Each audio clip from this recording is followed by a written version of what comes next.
परमेश्वर का धन्यवाद हो आज के सुंदर दिन के लिए, आज की आराधना के लिए कि प्रभु ने यह संभव होने दिया कि हम सब लोग अपने घरों में अपने परिवार के साथ प्रभु की आराधना इस रविवार को कर सकें।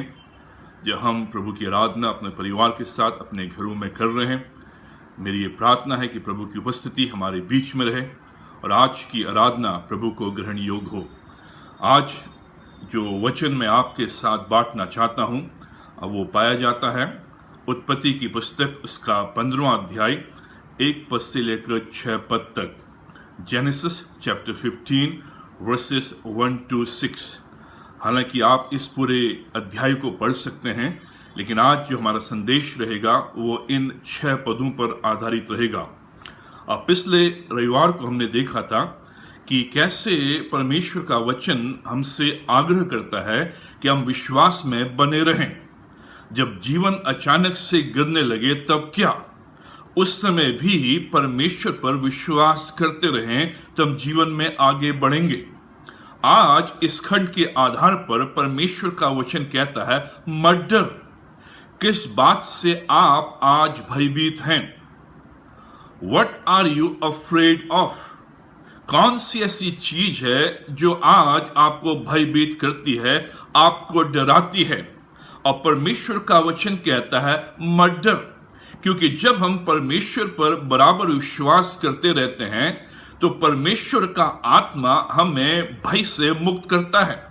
और इसलिए आज परमेश्वर का वचन हमसे ये कहता है कि चाहे परिस्थिति कैसी भी क्यों ना हो, हम परमेश्वर पर विश्वास करते रहें और परमेश्वर हमें इस भय से मुक्त करेगा। मत डर।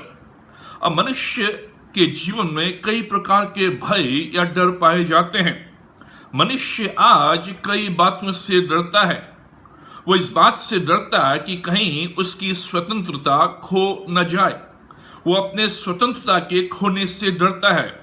जैसे आज हम लॉकडाउन पीरियड में हैं और मनुष्य आज घबराता है, डरता है, क्योंकि उसकी स्वतंत्रता उससे छीन ली गई है।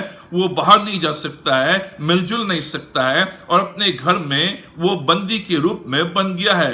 मनुष्य अपनी स्वतंत्रता को खोने से डरता है। मनुष्य किसी अपरिचित घटना से डरता है।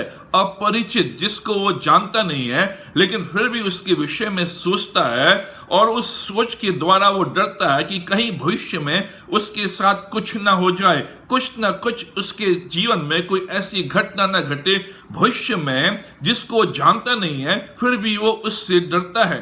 मनुष्य दर्द से डरता है, पेन से डरता है कि कहीं ऐसा ना हो कि उससे दर्द हो, उससे पेन हो। मनुष्य निराशा से डरता है। वो हर समय ये प्रयास करता है कि जीवन में उसकी निराशा न आए, क्योंकि निराशा उसको भयभीत करती है, डराती है। बहुत से लोग अकेलेपन से डरते हैं और वो सोचते हैं कि कैसे अपने जीवन को अकेले व्यतीत करेंगे। इसी बात को ध्यान में रखते हुए कई बार जो लोग शादीशुदा हैं वो अपने जीवन साथी को लेकर डरते हैं, कहीं उसकी मृत्यु हो जाए तो मैं कैसे अकेला रहूंगा। अकेलेपन से हम भयभीत हैं। आज विदेश में कोरोना वायरस के द्वारा बहुत से लोग अपने आप को अकेला महसूस कर रहे हैं, अकेलेपन से भयभीत हैं। इसलिए वो जाकर किसी बिल्ली को या कुत्ते को या पैट को लेकर आ रहे हैं जिससे वो उनका साथ दे सके।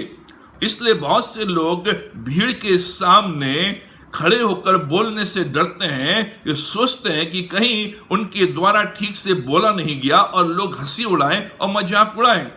बहुत से लोग तिरस्कार से घबराते हैं, डरते हैं, कहीं उनको ठुकरा ना दिया जाए, उनको रिजेक्ट ना किया जाए। रिजेक्शन से, ठुकराने से, तिरस्कार होने से डरते हैं। बहुत से लोग मृत्यु से डरते हैं, कहीं मृत्यु उनके जीवन में ना आ जाए।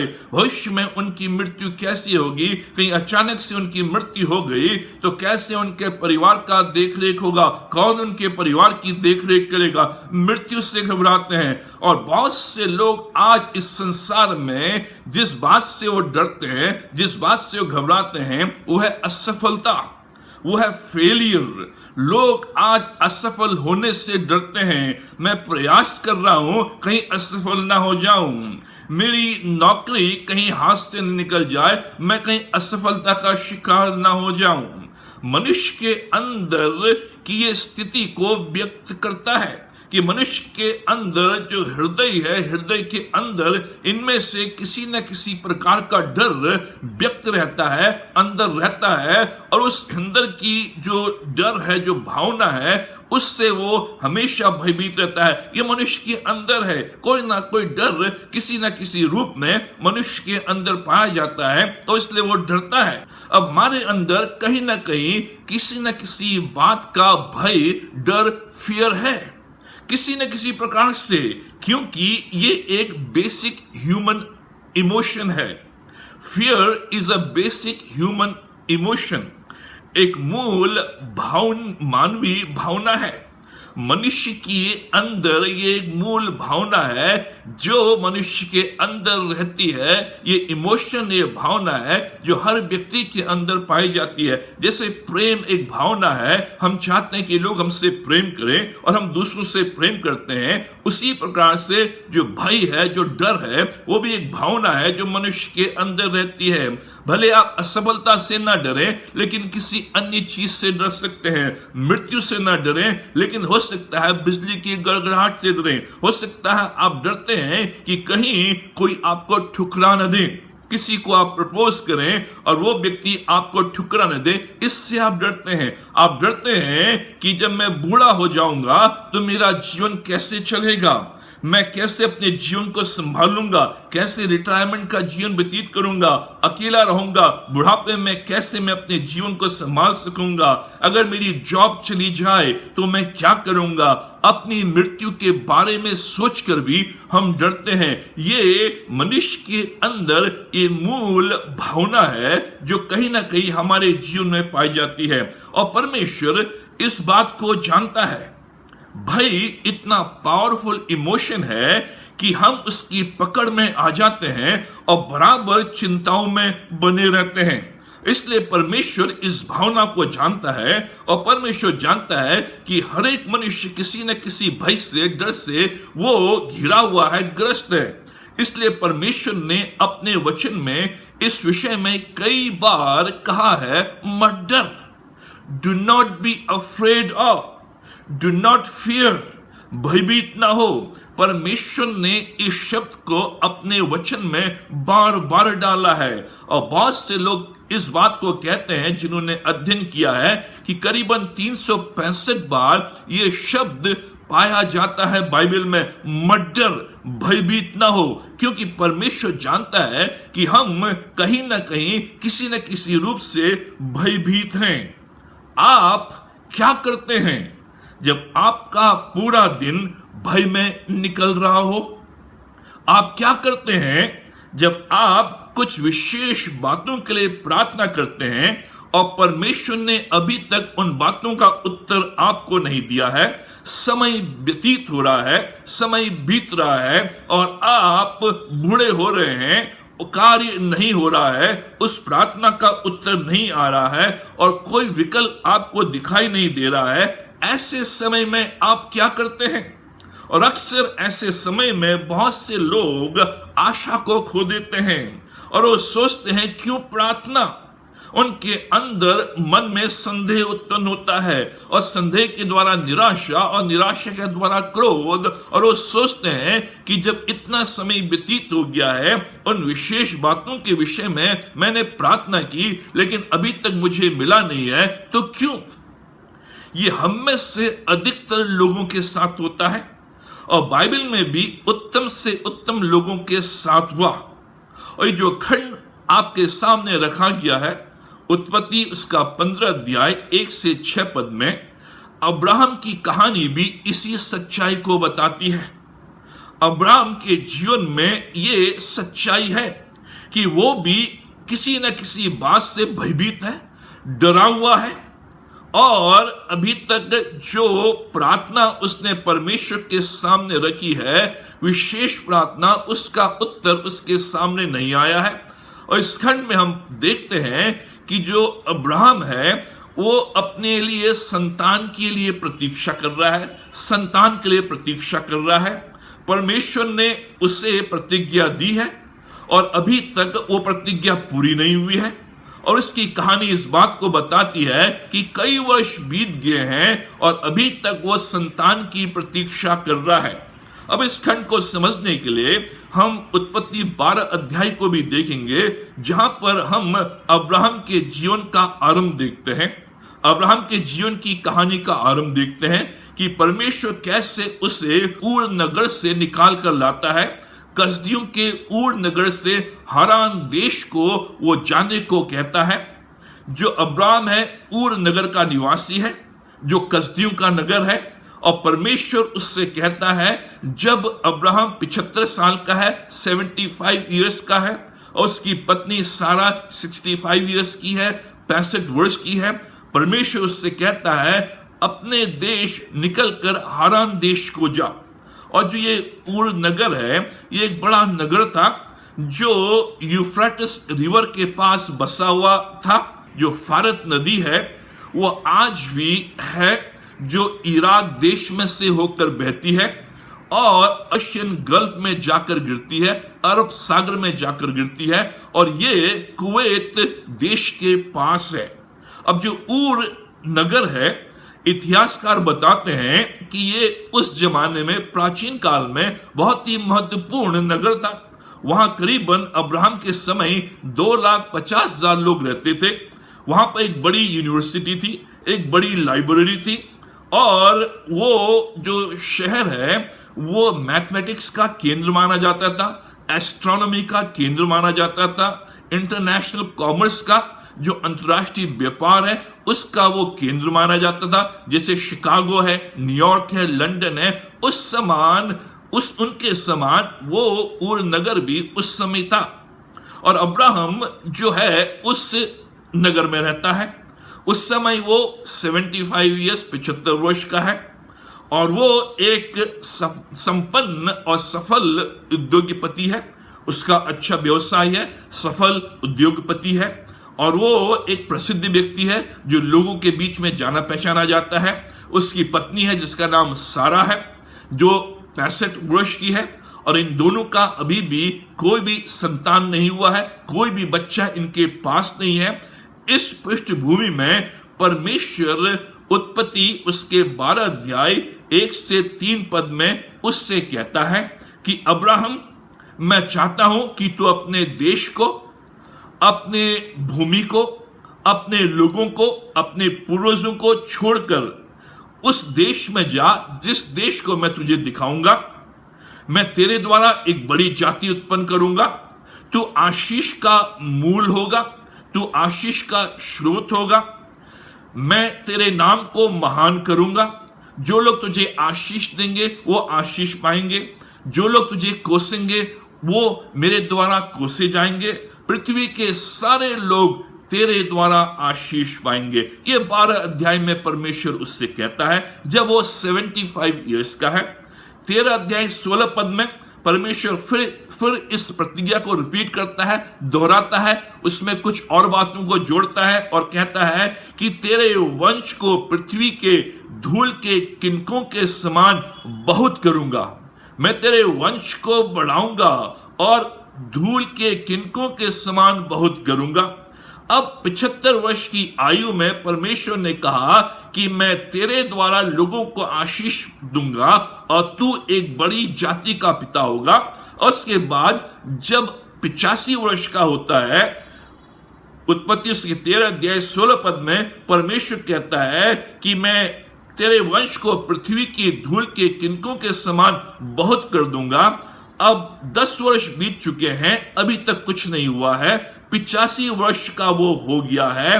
अब परमेश्वर उससे फिर इस बात को कह रहा है, लेकिन अब्राहम को कोई भी अभी चिन्ह नहीं दिखाई दिया है। इन 10 वर्षों में उससे कोई भी चिन्ह नहीं दिखाई दिया है, कोई भी ऐसी बात नहीं दिखाई दी है जिससे वो देख सके, जान सके कि परमेश्वर उसको संतान देगा। 10 वर्ष बीत चुके हैं। अब ये वो लोग समझ सकते हैं जो इस अनुभव में से होकर गुजरते हैं, क्योंकि हर एक दंपति, हर एक परिवार संतान चाहता है।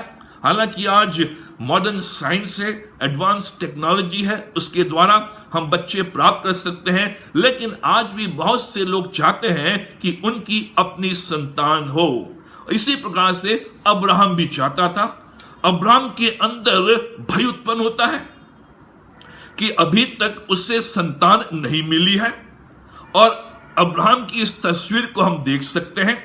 अब्राहम के अंदर भय उत्पन्न होता है यह सोचकर कि परमेश्वर अभी भी जल्दीबाजी में नहीं है, उसको पुत्र देने के लिए परमेश्वर अभी भी जल्दीबाजी में नहीं है, अभी भी शीघ्रता नहीं कर रहा है। अब्राहम के अंदर भय उत्पन्न होता है यह सोचकर कि अब कितना और अधिक उसे इंतजार करना पड़ेगा, उसे प्रतीक्षा करनी पड़ेगी। अब्राहम के अंदर भय उत्पन्न होता है यह सोचकर कि कितनी देरी और लगेगी, 10 वर्ष बीत चुके हैं, परमेश्वर और कितनी देरी लगेगी। अब्राहम के अंदर भय उत्पन्न होता है यह सोचकर कि कहीं परमेश्वर ने मानस तो नहीं बदल दिया, has God changed his mind, कि परमेश्वर ने कहीं अपने मन को तो नहीं बदल दिया है। अब्राहम के अंदर भय उत्पन्न होता है यह सोचकर कि परमेश्वर ने कहीं उसके जीवन में कोई पाप तो नहीं देखा है, कहीं उसके अंदर कोई पाप तो नहीं है जिसके द्वारा परमेश्वर प्रतिज्ञा को पूरा नहीं कर रहा है। अब्राहम के अंदर भय उत्पन्न होता है यह सोचकर कि कहीं कोई समस्या तो नहीं आ गई जिसे वो नहीं जानता है, कोई समस्या है जिसके कारण परमेश्वर अपनी प्रतिज्ञा को पूरा नहीं कर रहा है। अब्राहम के अंदर भय उत्पन्न होता है यह सोचकर कि कहीं उसने परमेश्वर के विरोध कोई कार्य तो नहीं किया, कहीं सारा और दोनों ने पति पत्नी ने कोई ऐसा गलत कार्य तो नहीं किया जिससे परमेश्वर नाराज है, क्रोधित है। अब्राहम के अंदर भय उत्पन्न होता है यह सोचकर कि परमेश्वर क्यों इन बातों को नहीं कर रहा है, क्यों अभी तक सारा की कोख बंद है, परमेश्वर ने अभी तक उसकी कोख को क्यों नहीं खोला है। अब्राहम इन सारी बातों को सोचकर भयभीत होता है। अगर परमेश्वर ने प्रतिज्ञा दी है तो वो क्यों देरी कर रहा है, क्यों पूरा नहीं कर रहा है। अब्राहम के अंदर भय उत्पन्न होता है यह सोचकर कि कहीं मैं अगर दूसरा विकल्प ले लूं, प्लान बी ले लूं और वो सफल ना हो तो फिर आगे को क्या।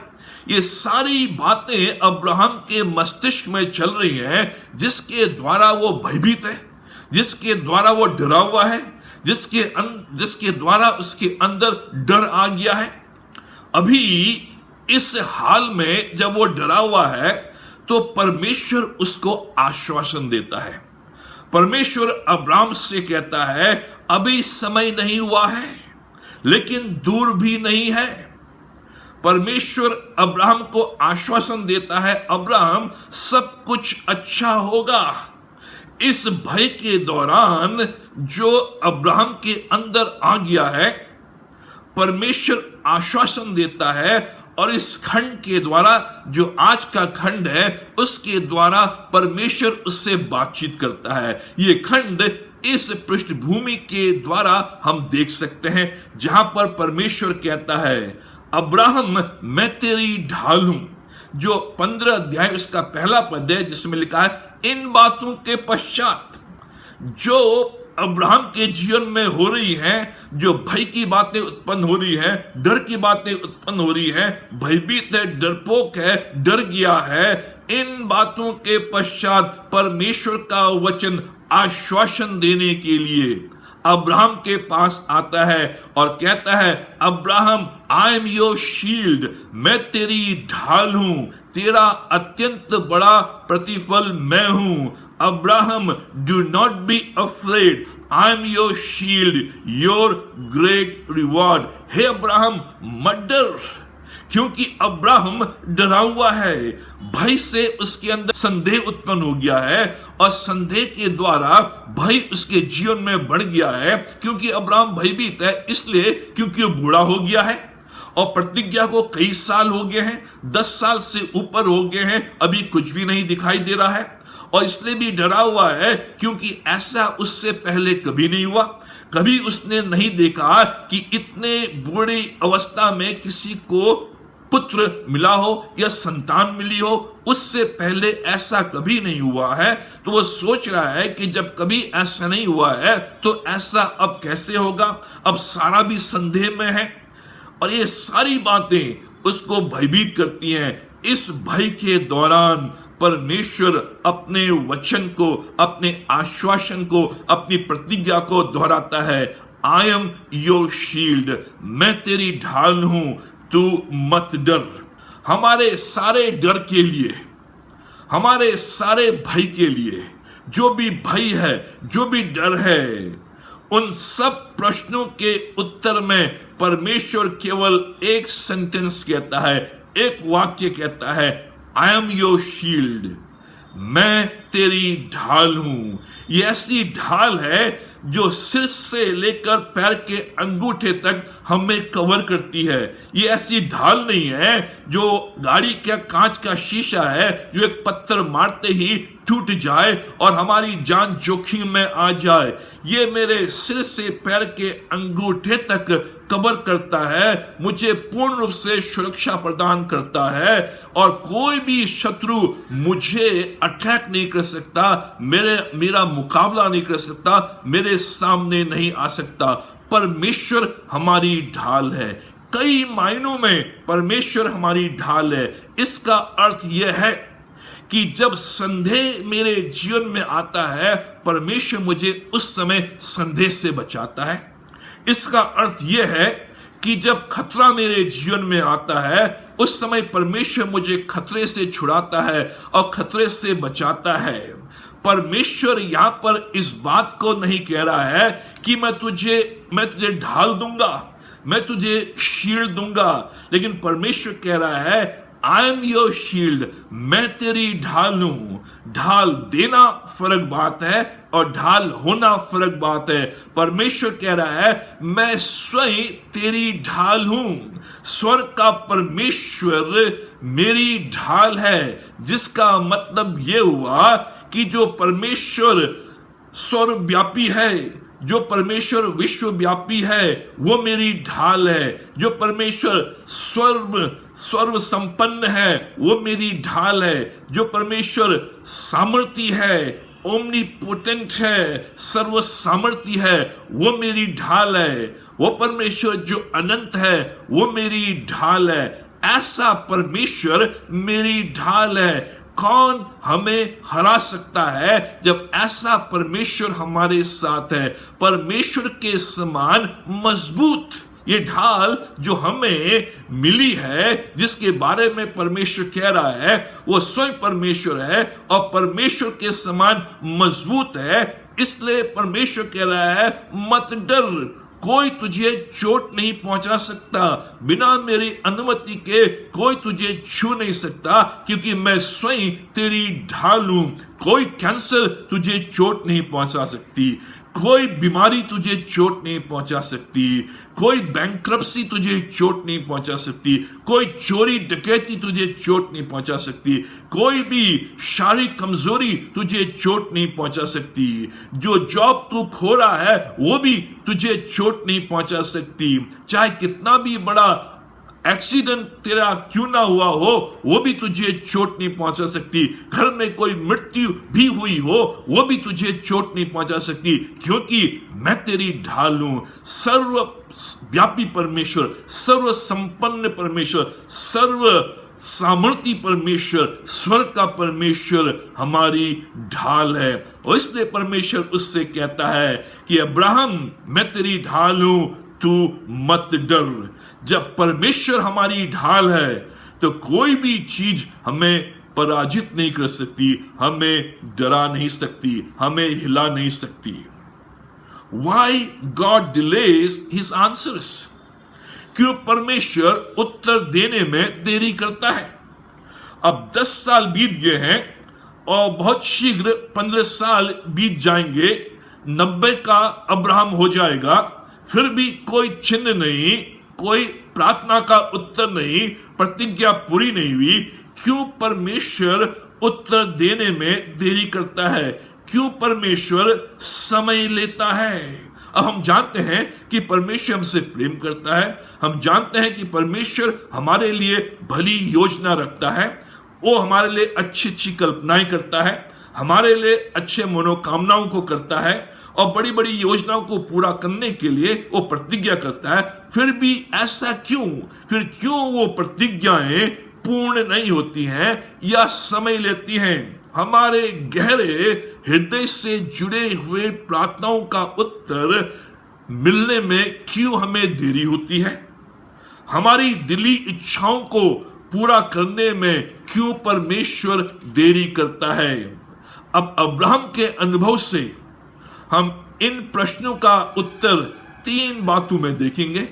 क्यों परमेश्वर हमारी प्रार्थनाओं का उत्तर देने में देरी करता है?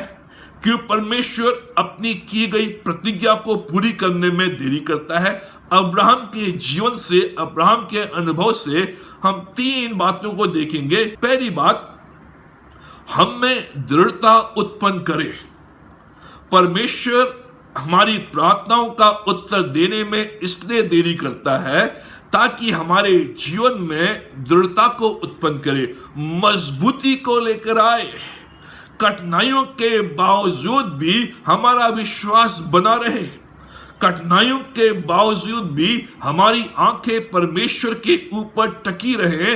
ये दृढ़ विश्वास, ये मजबूती हमारे जीवन में आए।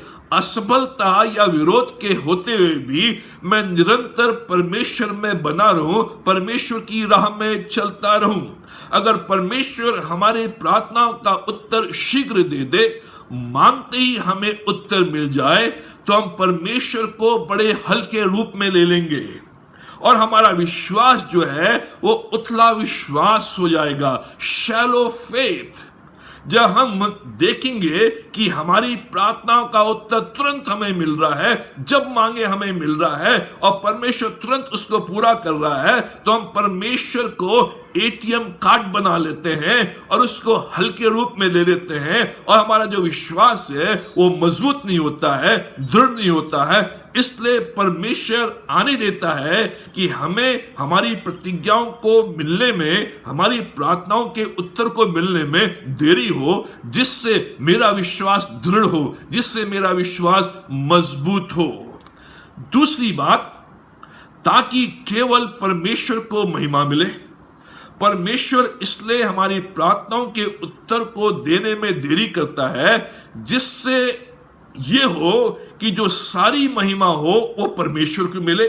जब प्रार्थना का उत्तर मिल जाए, जब हमारे कार्य पूरे हो जाए, जब प्रतिज्ञा पूरी हो जाए, उस दौरान हम क्रेडिट ना ले सकें, हम ये ना कह सकें कि ये हमारे प्रयासों के द्वारा हुआ, हमारे संसाधनों के द्वारा हुआ, हमारे परिश्रम के द्वारा हुआ, लेकिन उस समय हम ये कह सकें कि ये जो कुछ भी हुआ परमेश्वर के द्वारा हुआ। परमेश्वर ने इस बात को अब्राहम के जीवन में होने दिया, क्योंकि अब्राहम जब तक 90 साल का था वो अपने सामर्थ्य के द्वारा पुत्र को उत्पन्न कर सकता था और उसने किया भी। उसने हागार के द्वारा इश्माइल को जन्म दिया जब वो 90 वर्ष का था। वो कर सकता था। अगर परमेश्वर अब्राहम को 90 वर्ष की अवस्था में पुत्र दे देता तो अब्राहम ये कह सकता था कि ये मेरे द्वारा हुआ, मेरी सामर्थ्य के द्वारा हुआ। लेकिन अब्राहम को 100 वर्ष तक रुकना पड़ा। जब वो बिल्कुल ही अपने कमजोर हालत में आ गया, उसका शरीर जो था वो मृतक व्यक्ति के समान हो गया, उस समय परमेश्वर उसे संतान देता है जिससे कि महिमा परमेश्वर को मिले। इसलिए रोमियोस के 4 अध्याय 19 से 21 पद में पौलुस बड़े अच्छे शब्दों में अब्राहम के विश्वास के बारे में बताता है और कहता है कि जब अब्राहम अपने शरीर में था वो विश्वास में निर्बल नहीं हुआ, वो अपने शरीर में मृतक समान हो गया, ये जानते हुए कि अब उसके द्वारा कुछ नहीं हो सकता है। उस समय भी वो अपने विश्वास में निर्बल नहीं हुआ, उसने संदेह नहीं किया, लेकिन परमेश्वर पर विश्वास करता रहा, परमेश्वर की प्रतिज्ञाओं पर विश्वास करता रहा, ये जानते हुए कि परमेश्वर अपनी प्रतिज्ञा को पूरा करेगा। और इसके द्वारा अब्राहम ने परमेश्वर को महिमा दी। ये हम रोमियो 4:19 से 21 पद में पाते हैं। उस निर्बल अवस्था में जब उसने जान लिया कि उसके जीवन में, उसके शरीर में कोई शक्ति नहीं है, केवल परमेश्वर ही कर सकता है, उस समय भी उसने विश्वास किया और परमेश्वर को महिमा दी। परमेश्वर हमारे जीवन में अक्सर उत्तर देने में देरी करता है, हमें मौका देता है जिससे कि हम अपने सारे हथियार प्रयोग कर लें, अपने संसाधन को इस्तेमाल कर लें, अपनी सामर्थ्य को इस्तेमाल कर लें, और ये आए स्थिति कि जब हम ये जान लें कि अब मेरे पास कोई संसाधन नहीं है, मेरे पास कोई सामर्थ्य नहीं है, मेरे पास कोई विकल्प नहीं है, उस समय परमेश्वर उन प्रतिज्ञाओं को पूरा करता है। उस समय परमेश्वर उस प्रार्थना को पूरा करता है जिससे परमेश्वर को महिमा मिले और हम कह सकें कि ये कार्य परमेश्वर ने किया उसकी महिमा के लिए। और इसलिए अब्राहम ये कह सका, सारा ये कह सकी कि ये जो संतान है, ये जो इसहाक है, ये परमेश्वर ने दिया है, परमेश्वर ने किया है, परमेश्वर को महिमा मिले। प्रिय मित्रों, परमेश्वर अपने प्रेम को बांटता है, अपनी दया को बांटता है, अपने अनुग्रह को बांटता है, लेकिन अपनी महिमा को वो किसी के साथ नहीं बांटता। उसकी महिमा उसी के लिए है, जो भी महिमा है वो परमेश्वर को मिले, मनुष्य को नहीं। तीसरी बात, ताकि हमारे विश्वास में गहराई आए। परमेश्वर चाहता है कि जो हमारा विश्वास हो वो गहरा हो, उस विश्वास में गहराई हो। अब ये अब्राहम के जीवन में आया। अब्राहम का विश्वास गहरा हुआ, विश्वास में और बढ़ता चला गया, उसके विश्वास में गहराई आई, इसलिए उसे विश्वास का पिता कहा गया। इसलिए वो आज हमारे लिए उदाहरण है, उसे विश्वास का पिता कहा गया। जब गहराई हमारे जीवन में होती है तब हमारा जीवन शांत रहता है। जहां गहरा जल होता है वो जल शांत होता है, उसमें कोई भी उथल पुथल नहीं रहती है, उसमें कोई भी गड़गड़ाहट नहीं रहती है। जब मेरे विश्वास में गहराई आती है मेरा जीवन शांत रहता है, मेरे जीवन में उथल पुथल नहीं रहती है, क्योंकि मेरा विश्वास परमेश्वर पर है। 25 वर्ष तक उससे इंतजार करना पड़ा, उससे वेट करना पड़ा, इसलिए कि उसके विश्वास में गहराई आए और वो विश्वास का पिता कहलाए। हमें भी अपने सपनों को पूरा होता हुआ देखने में वेट करना पड़ेगा। जो प्रार्थनाएं हमने की हैं, जो कल्पनाएं हमने की हैं, जो स्वप्न हमने देखे हैं, उनको पूरा होने में भी हमें वेट करना होगा। हमें विश्वास के साथ प्रतीक्षा करनी होगी जिससे कि मेरे विश्वास में गहराई आए, और यही परमेश्वर चाहता है। परमेश्वर उसको उत्तर देता है। अब्राहम के भय का उत्तर परमेश्वर उसे देता है एक व्यक्ति के रूप में। परमेश्वर अब्राहम के भय का उत्तर वाद विवाद के द्वारा नहीं देता है, किसी सिद्धांत के रूप में नहीं देता है, कोई तंत्र मंत्र उसे नहीं देता है, कोई विद्या उसे नहीं सिखाता है कि तू ऐसा ऐसा कर और तेरा भय तुझसे निकल जाएगा, कोई वचन नहीं देता है। लेकिन परमेश्वर कहता है तेरे भय का उत्तर मैं हूं। एक व्यक्ति है, इसलिए परमेश्वर कहता है आई एम योर शील्ड, मैं हूं तेरे भय का उत्तर। मैं जो व्यक्ति हूं, जो अनंत हूं, सर्वशक्तिशाली हूं, सर्वज्ञानी हूं, वो तेरे भय का उत्तर है। परमेश्वर स्वयं भय का उत्तर है। वो कहता है कि मैं शील्ड हूं, मैं इस भय का उत्तर हूं, मैं ढाल हूं। परमेश्वर जब कहता है मैं हूं, उसका मतलब है कि अनंत से परमेश्वर अस्तित्व में है। ऐसा परमेश्वर जो अनंत काल से अस्तित्व में है और सारी सृष्टि उस पर निर्भर करती है। उसके तुल्य और कोई भी नहीं है। वो अपने आप में पूर्ण है, उसे हमारी आवश्यकता नहीं है, हमें उसकी आवश्यकता है। इसलिए भूत, वर्तमान और भविष्य उसमें पूर्ण है। इसलिए वो कहता है मैं हूं।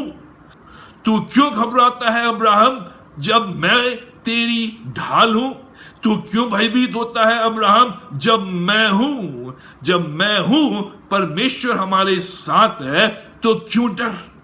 परमेश्वर कहता है जब तू अपने आप को कमजोर महसूस करे, मैं तेरी सामर्थ्य हूं। जब तू अपने आप को डर में महसूस करे, मैं तेरा साहस हूं।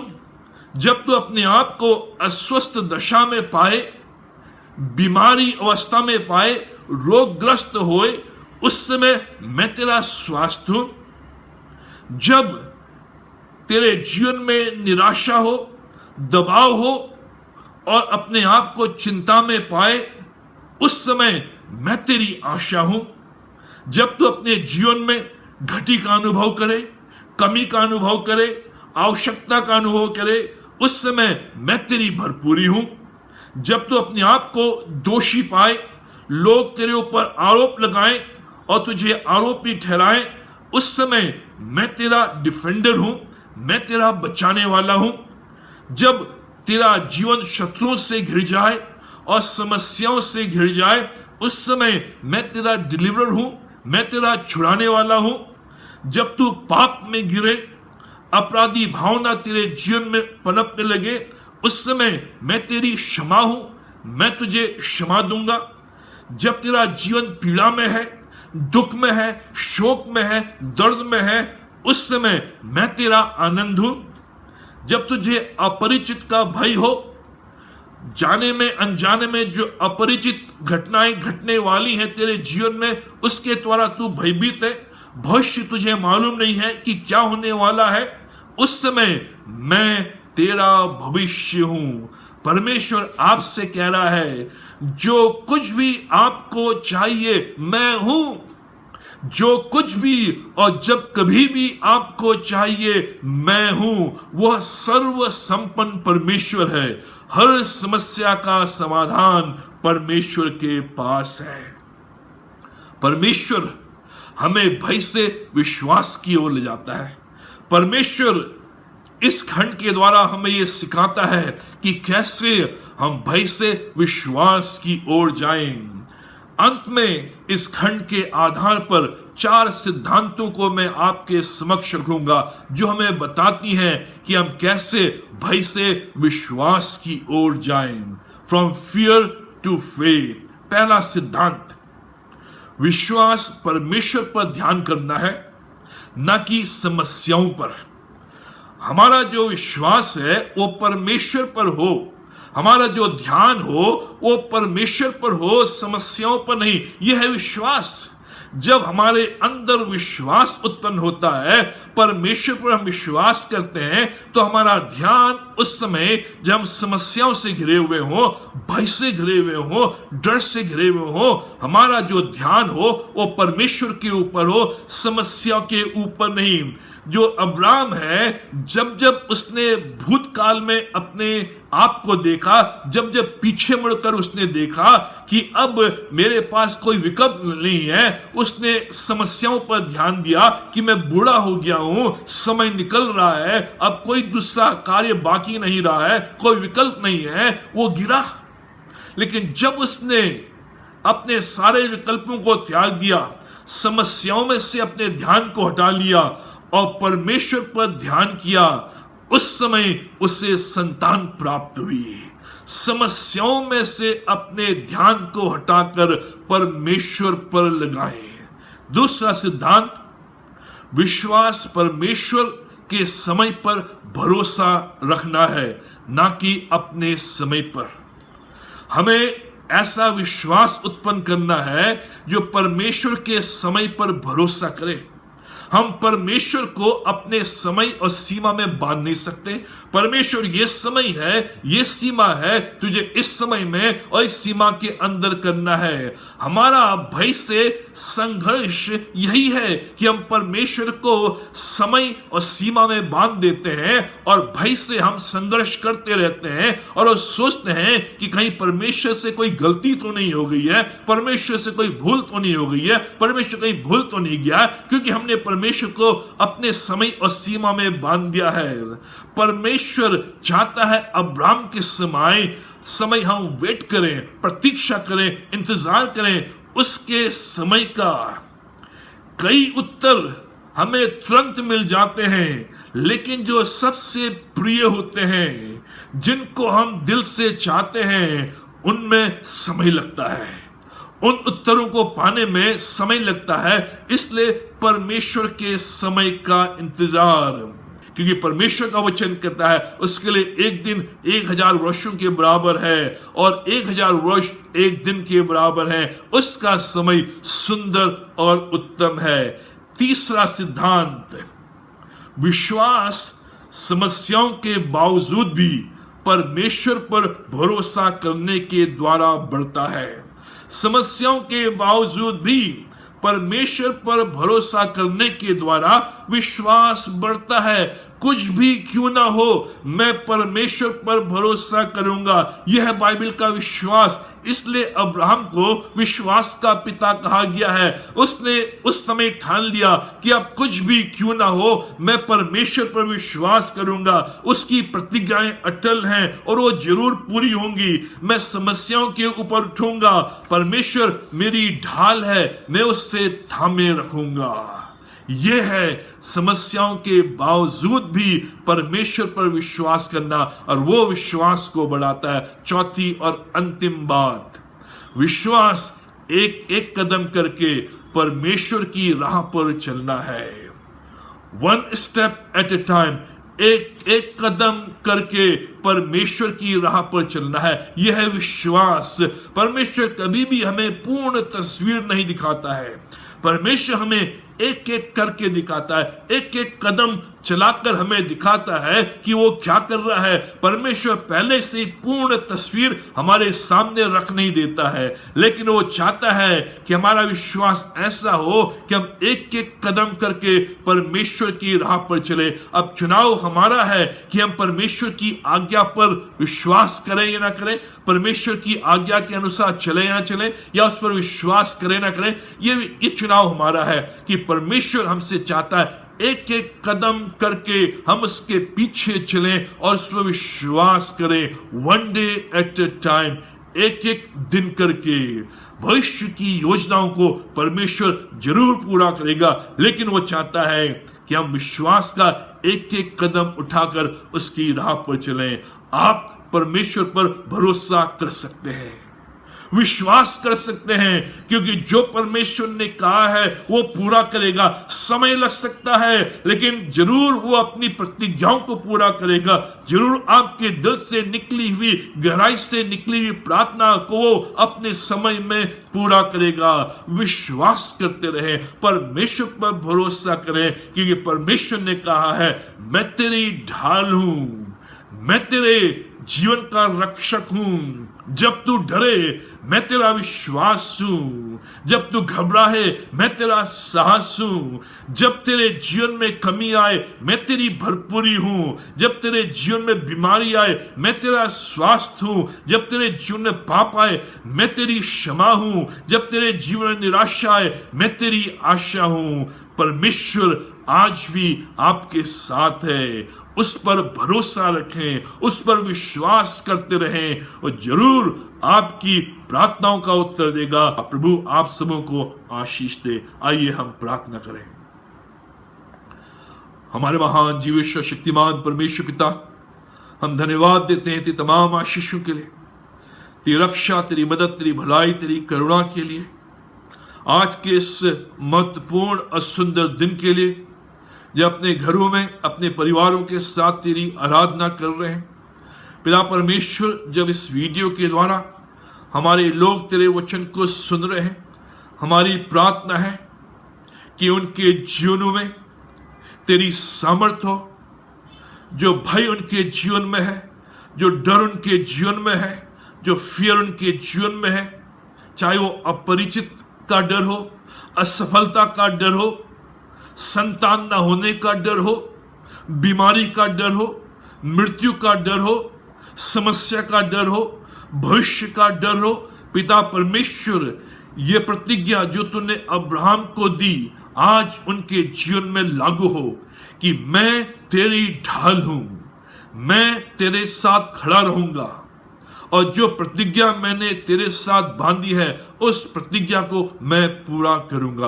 पिता परमेश्वर, आज के इस वचन के द्वारा हमारे लोग उत्साहित हो, विश्वास में आगे बढ़े, विश्वास की गहराई को प्राप्त करें, जिससे कि मजबूती आ सके और ये विश्वास की जो कुछ भी होगा मैं परमेश्वर पर विश्वास करूंगा और उसके ऊपर भरोसा करते हुए एक एक दिन मैं आगे बढ़ूंगा। पिता परमेश्वर तुम्हारी सहायता करें, हमारे लोगों के चारों अपने लोगों का बाड़ा बना, हर एक प्रकार की बीमारी से, कठिनाई से, समस्या से, दुख से, संकट से, रोग से और इस वायरस से तू उन्हें बचा के रख। उनकी हर एक आवश्यकताओं की पूर्ति कर, उनके मनोरथों को पूरा कर। आज के दिन अपनी सामर्थ को उनके जीवन में प्रकट होने दे। हम धन्यवाद देते हैं इस समय के लिए और ये सब कुछ अपने उद्धारकर्ता प्रभु यीशु मसीह के नाम में होकर मांगते हैं, आमीन। और प्रभु यीशु मसीह का अनुग्रह, पिता परमेश्वर का प्रेम और पवित्र आत्मा की संगति हम सबों के साथ और विशेष करके इस प्रिय परिवार के साथ आज और हमेशा तक बनी रहे, आमीन।